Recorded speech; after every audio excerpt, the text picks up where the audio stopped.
¿Qué tal? Bienvenidos al clase de electrónica de potencia 2. En esta sesión vamos a abordar el tema del control de velocidad de un motor de corriente alterna. Concretamente vamos a dar una introducción con algunos de los conceptos fundamentales que necesitamos para comenzar el análisis del control de velocidad. Tenemos que los motores de corriente alterna son dispositivos que se usan comúnmente en la práctica y que cubren una amplia gama de aplicaciones, ya sea domésticas o industriales.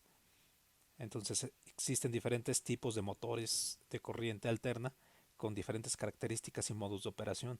Por ejemplo, se pueden dividir en motores monofásicos, bifásicos, trifásicos o multifásicos, según la cantidad de voltajes de alimentación de corriente alterna que tienen.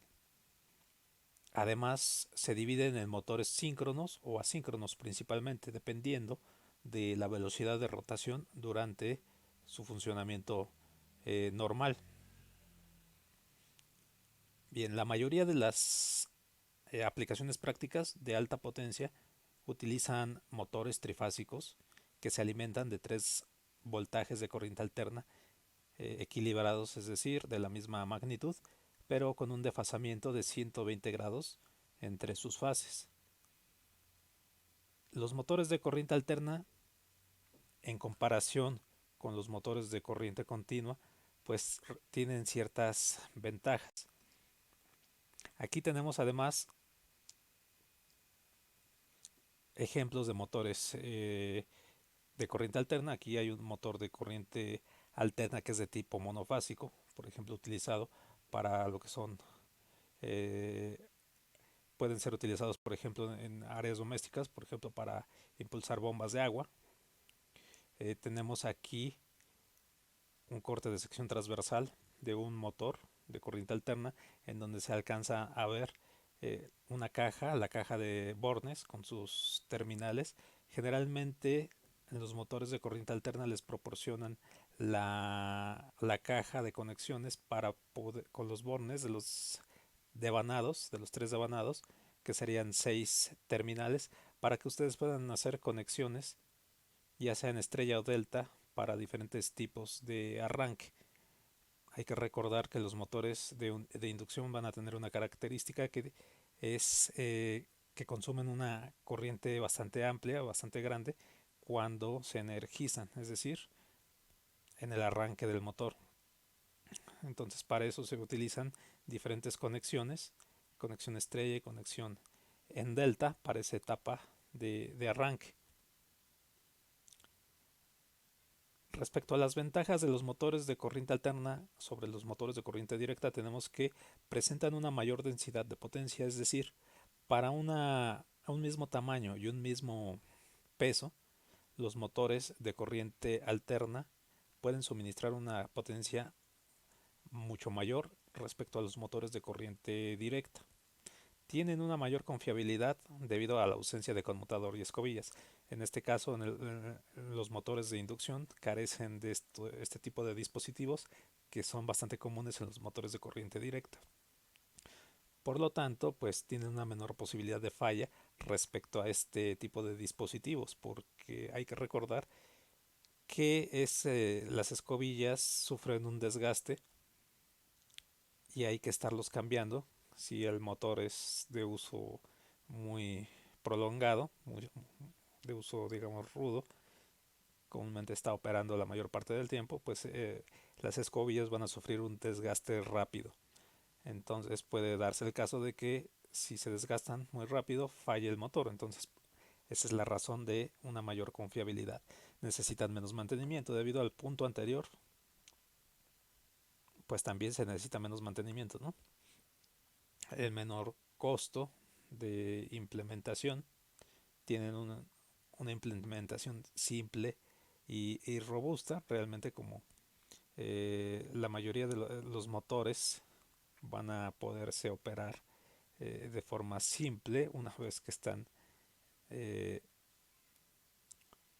instalados,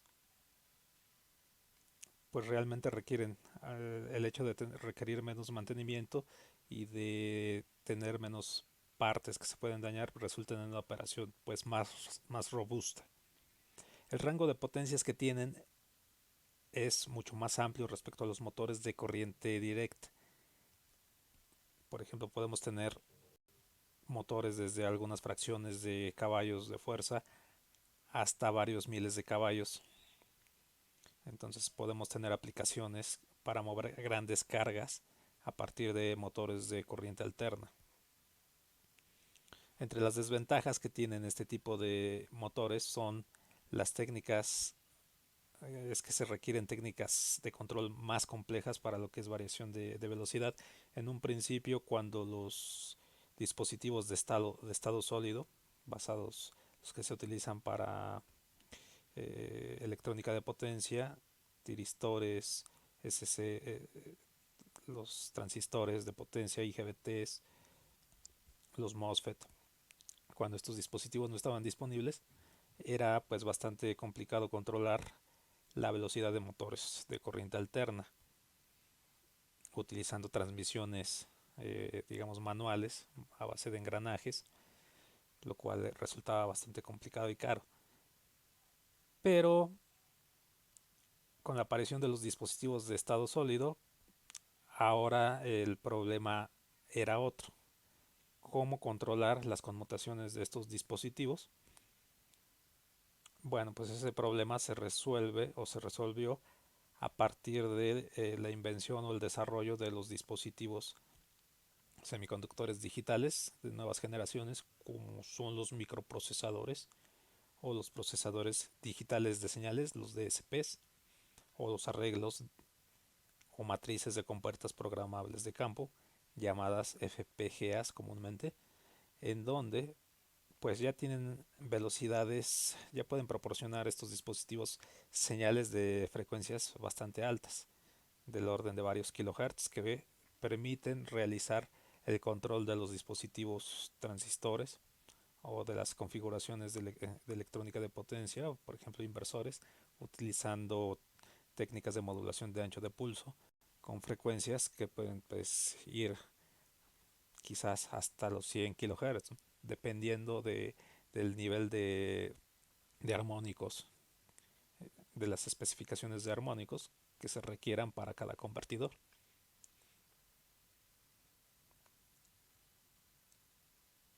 Tenemos que hay dos categorías principales para los motores de corriente alterna. Estas categorías son los motores síncronos de corriente alterna y los motores asíncronos o de inducción. El término síncrono se refiere a que cuando se alimentan estos motores por medio de voltajes que tienen cierta frecuencia, el rotor va a girar justamente a esa frecuencia, va a estar ligado a esa frecuencia. Entonces, si nosotros tenemos que se alimenta una frecuencia con la que se puede determinar una frecuencia angular y el rotor del motor puede girar a esa velocidad angular, a esa misma velocidad angular definida por la frecuencia de alimentación, pues entonces tenemos que es un motor síncrono. En caso contrario, como es en el caso de los motores de inducción, vamos a tener que el rotor va a girar a una velocidad un poco distinta de lo que estaría imponiendo la frecuencia de alimentación. La frecuencia de alimentación define algo que se denomina velocidad síncrona, que es función del número de polos de un motor. Entonces, si la velocidad síncrona, si el rotor no gira a la velocidad síncrona, exactamente tenemos un motor asíncrono. Y si el rotor gira a la velocidad síncrona, tenemos un motor síncrono. Aquí tenemos en las figuras ejemplos de motores síncronos, como sería en este caso, y motores asíncronos, como sería en el caso de este extremo derecho. Vamos a ver un poco más a detalle estas diferencias. Los motores síncronos giran sincrónicamente con la frecuencia de suministro de entrada, como se comentaba. Tienen un funcionamiento que se basa en la interacción de los dos campos, campo de excitación y el campo de armadura. La excitación de campo se coloca en el rotor. Por lo general, el campo es un electroimán, excitación o excitación en una bobina en forma de electroimán que se alimenta con un voltaje constante a través de escobillas. Aquí tenemos algunas figuras. Por ejemplo, para el motor síncrono, nosotros tenemos que generalmente lo que es el campo de excitación se alimenta de forma externa con una fuente de corriente directa. Aquí se crea lo que sería el campo que va a interactuar con otro campo magnético que es el campo de excitación que se coloca, que sería el campo de armadura que se coloca en la parte del estator. Entonces en el estator se alimentan tres fases en un motor, en lo que es un motor trifásico. Las tres fases que van a producir un campo magnético que va a interactuar con el campo de excitación. Tenemos que los motores síncronos pueden tener dos tipos de rotores. Aquí se muestra el rotor cilíndrico y aquí tenemos el motor de polos salientes. Estos rotores van a tener la característica de que van a ser devanados, van a tener eh, ciertos arrollamientos. Aquí se muestra uno de estos rotores y se alcanzan a ver los devanados en estos núcleos. Podemos tener otros tipos de motores síncronos, no nada más de rotor devanado. Podríamos tener de rotor de imanes permanentes. Este tipo de motores se ha vuelto muy popular porque presenta una reducción en cuanto a tamaño y pues se presta a muchas aplicaciones. Presenta una densidad de potencia pues mucho mejor, mucho más mejorada, digamos, respecto a los motores que tienen un rotor devanado. Solamente que pues la desventaja de este tipo de motores es que presentan un incremento en su costo por el tipo de materiales que se utilizan para los imanes permanentes basados en tierras raras. Y hay otro tipo de motores síncronos que serían los motores de reluctancia variable, en los que pues los rotores pueden tener diferentes formas, pueden tener formas en los que los entrehierros cambian de, digamos, cambian de tamaño, y eso pues obviamente en el circuito magnético cambia la reluctancia conforme se va moviendo el motor en diferentes posiciones. Los motores asíncronos generalmente giran a una velocidad ligeramente menor que la velocidad síncrona. Estamos hablando que si un motor tiene una velocidad síncrona de 1800 RPM, quizás el rotor gira a unas 1792. Realmente la diferencia no es mucha, pero eso alcanza a definir una diferencia en cuanto a velocidad síncrona y la velocidad a la que gira el motor, con lo que el motor funciona de forma asíncrona. El estator del motor es idéntico al estator del motor síncrono. Bueno, el estator del motor de inducción es idéntico al estator del motor síncrono, en donde se crea el campo magnético que va a ser un campo giratorio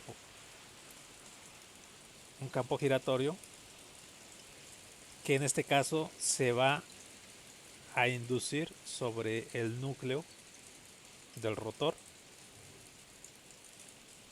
Se crea una fuerza electromotriz inducida en los devanados del rotor si es que este rotor fuera devanado.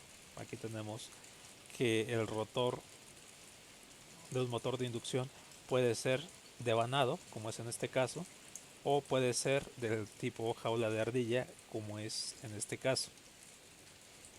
Este tipo de motores vamos a tener que presentan un bajo costo de construcción y una alta eficiencia, mantenimiento mínimo y alta confiabilidad, como ya habíamos descrito respecto a los motores de corriente directa.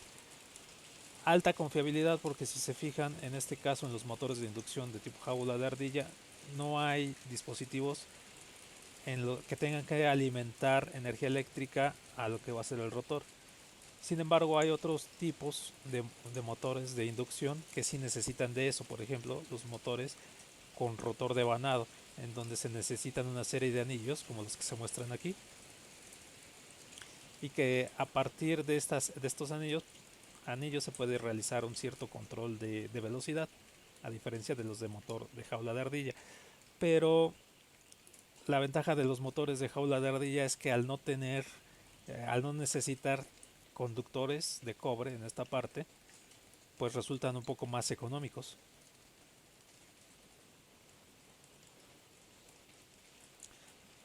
Aquí se muestran las ventajas del motor jaula de ardilla. Tiene un costo más bajo, tenemos una construcción más robusta y simple por la falta de escobillas. Tiene además un alto par de arranque. Tiene un par de torsión también alto, es decir, en estado permanente, ya cuando el motor está girando en su régimen de estado permanente.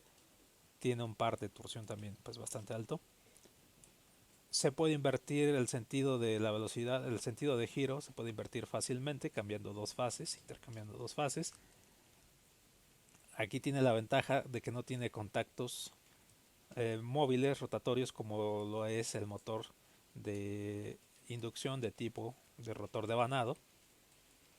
Entonces eso pues reduce el tiempo de vida, por lo cual se vuelve más confiable.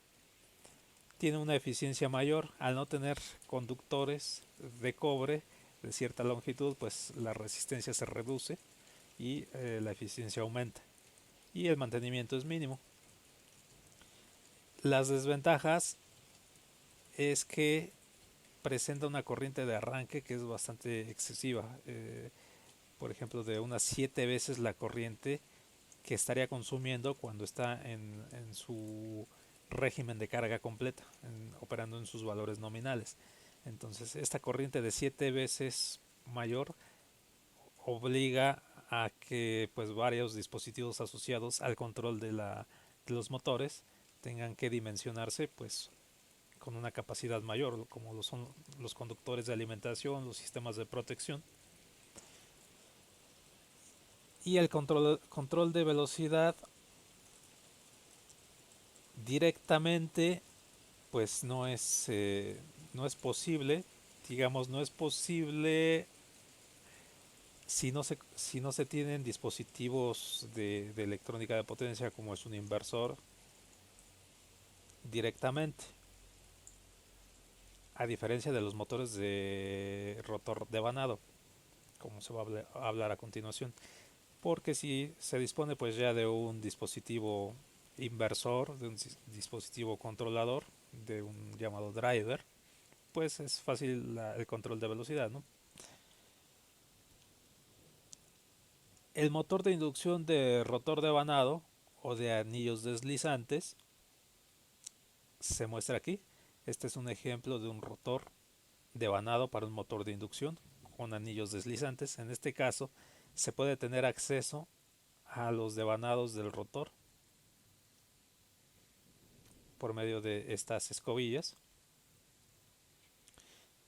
Aquí tenemos que este tipo de motores tiene las ventajas de producir altos paros de arranque, altos pares de arranque a bajas corrientes de arranque, a diferencia del motor de inducción de tipo jaula de ardilla. La corriente de arranque es comparativamente menor y es de 2 a 2.5 veces la corriente de carga completa. Si se fijan, pues es bastante reducida respecto a los motores de corriente, motores de inducción de tipo jaula de ardilla. El motor puede arrancarse directamente en línea sin necesidad de arrancadores suaves. Hay que recordar que las configuraciones delta estrella se usan precisamente para buscar un arranque suave en los motores de inducción para reducir esa corriente de arranque. Entonces este tipo de motores de rotor devanado de inducción pues no necesita esas configuraciones y se puede arrancar directamente conectándolos a la línea sin tener unas corrientes bastante grandes. El control de velocidad por el método de resistencia del rotor es posible.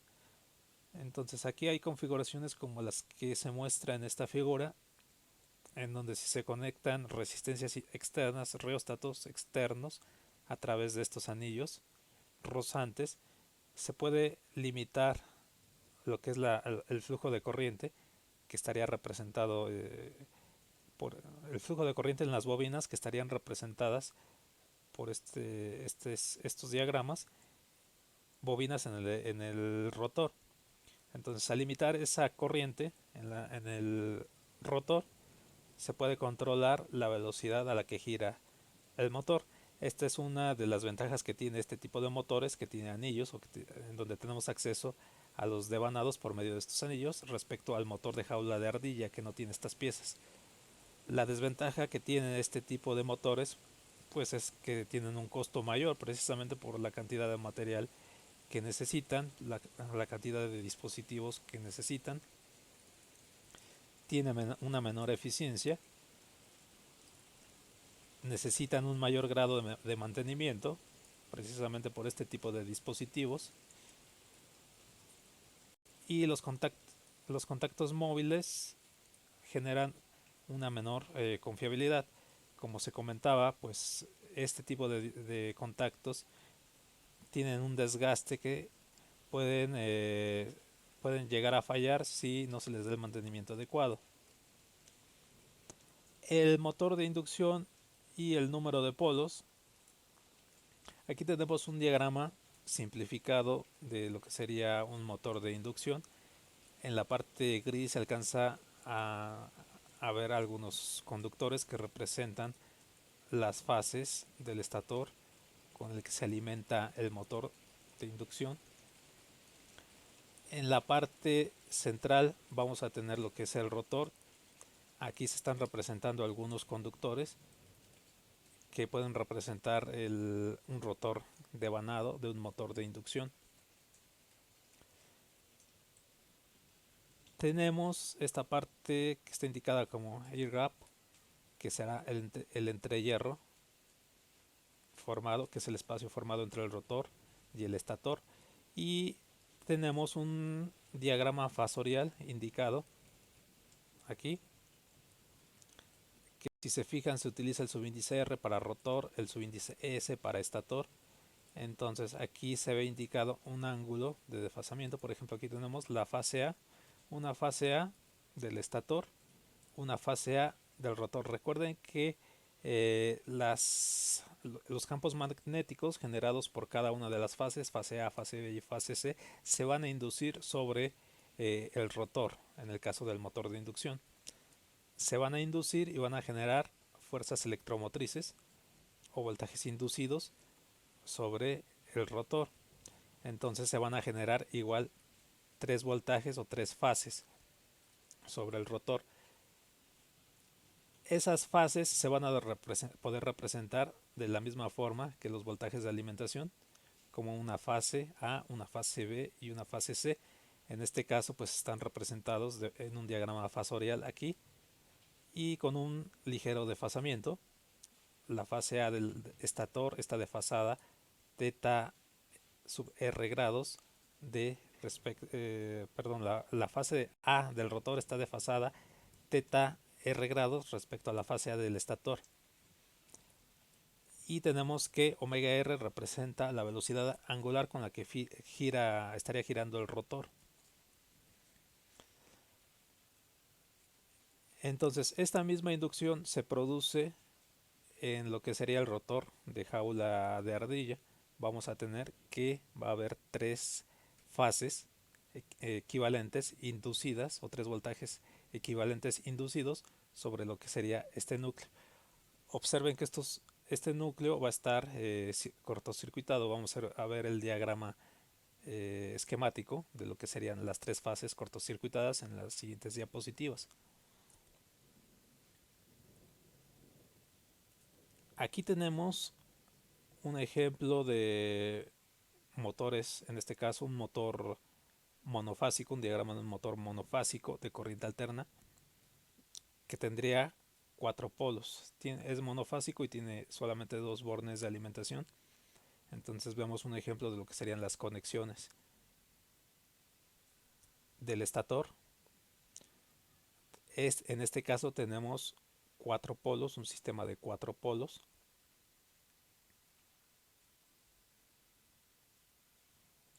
Acá tenemos un ejemplo de un esquema de motor de corriente alterna de inducción de tipo trifásico. En este caso hay dos polos por cada una de las fases. En total tendríamos 6 polos. Acá tenemos el ejemplo de un motor trifásico que utiliza 4 polos por cada una de las fases. Como son 3 fases, tiene un total de 12 polos. Y aquí tenemos un motor que tiene 6 polos por cada fase. En total, pues tendrá 18 polos. Aquí tenemos el diagrama esquemático de un motor de inducción. Del lado izquierdo tenemos el circuito del estator, tenemos los devanados del estator, y del lado derecho tenemos los devanados del rotor. Entonces aquí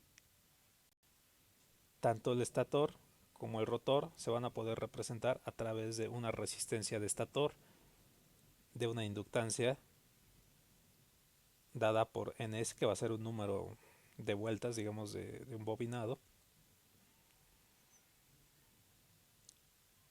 Tenemos la fase A, la fase B y la fase C, corriente de la fase A del estator, corriente de la fase B del estator, corriente de la fase C del estator, y vamos a tener un cierto voltaje de la fase, en este caso de la fase aquí B al neutro, de la fase A al neutro y de la fase C al neutro.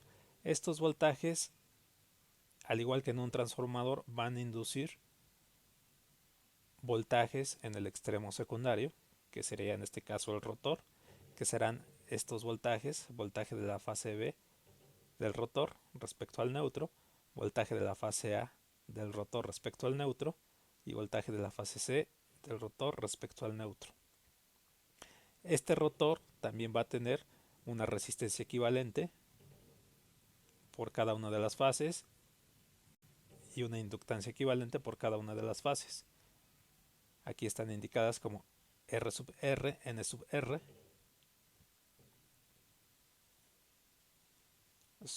Al ser un sistema que se construye de forma balanceada, pues deben de tener en cada una de sus fases los mismos valores. Entonces aquí están los voltajes inducidos. Y si se fijan, las terminales de esta conexión de devanados en estrella por un lado y por el otro lado están cortocircuitados.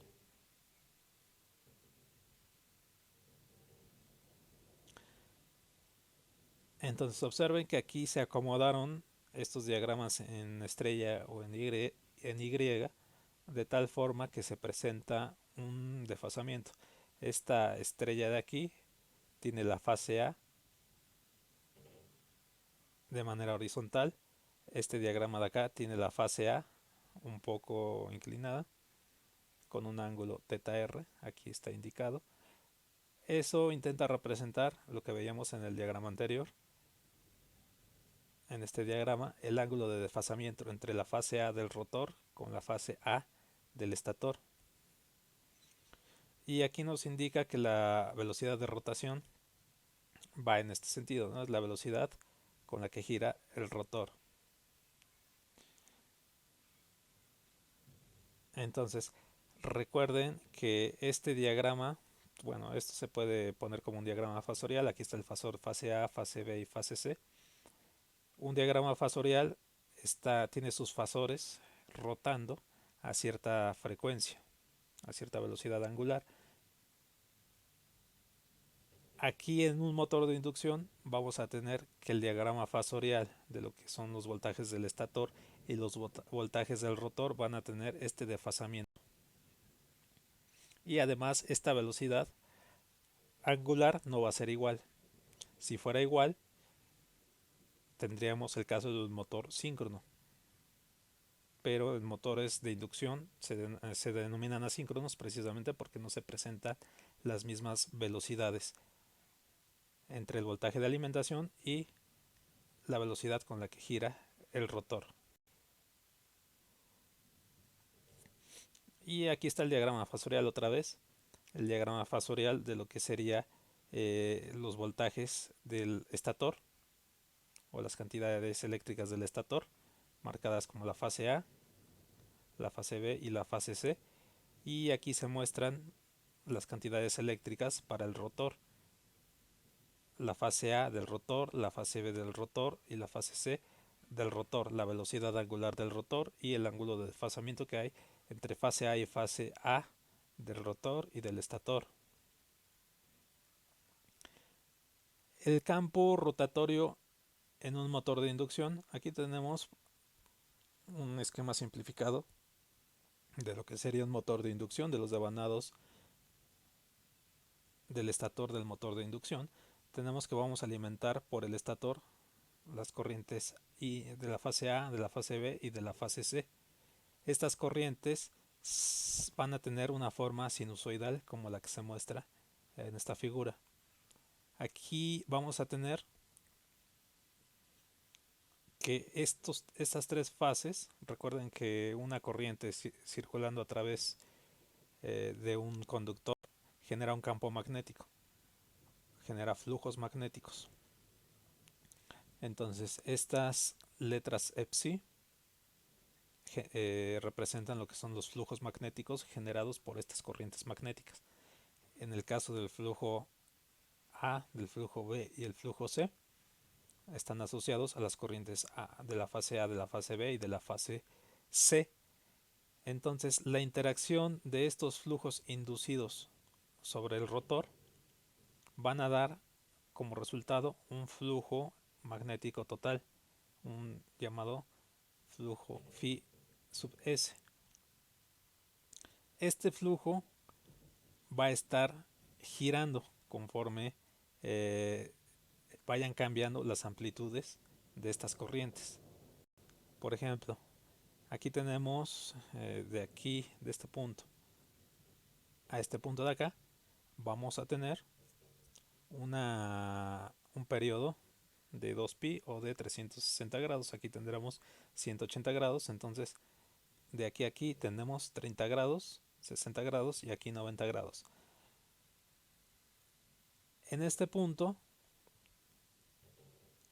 indicado por esta línea punteada vertical, tenemos que la fase A, la corriente de la fase A, tiene esta amplitud, mientras que la corriente de la fase B tiene una amplitud, tiene un mínimo en este punto, y la corriente de la fase C, que sería esta línea punteada, tiene la misma magnitud que la de la fase A.